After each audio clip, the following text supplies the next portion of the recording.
Bonjour!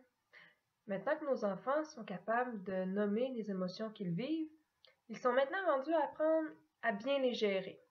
Donc voici comment les aider vers cet important apprentissage.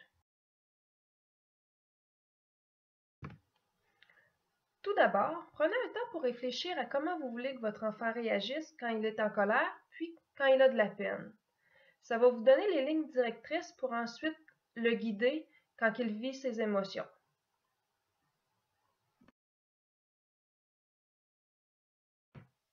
Ensuite, préparez-vous à être patient. Ça prend des centaines de répétitions avant qu'un comportement devienne un réflexe.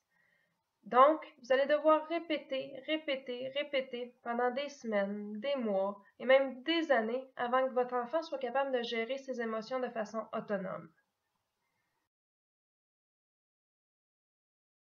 Pour apprendre à bien gérer leurs émotions, les tout-petits ont besoin d'être guidés. Quand vous sentez que votre enfant est envahi par la colère ou envahi par la tristesse, allez vers lui. Commencez par faire un contact physique pour capter son attention. De cette façon, il va aussi sentir que vous êtes présent pour lui et que vous pouvez l'accompagner dans ce qu'il vit. Ensuite, donnez-lui quelques alternatives de comportement que vous acceptez qu'il adopte. En étant devant des choix, ça va diminuer sa tension. Parce que quand il est envahi par les émotions, il perd complètement le contrôle et ne sait pas comment s'en sortir. Donc avec des choix, c'est comme si on lui donnait des chemins à suivre. En lui en donnant quelques-uns, ça lui permet aussi de choisir le bon pour lui, d'être capable de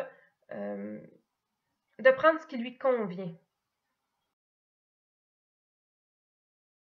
Quand votre enfant parvient à gérer ses émotions avec un comportement que vous jugez acceptable, dites-lui à quel point vous êtes fier de lui. Dites-lui à quel point il a réussi à bien gérer son émotion. Votre opinion est probablement ce qui compte le plus pour votre enfant.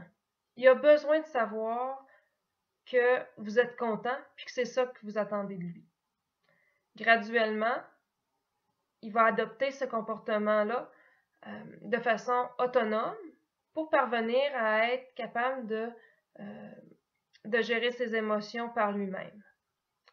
Voilà, la prochaine fois, je vais vous faire une capsule sur des outils qui peuvent aider les enfants à bien vivre leur colère. On n'en a jamais trop. Merci, bonne journée!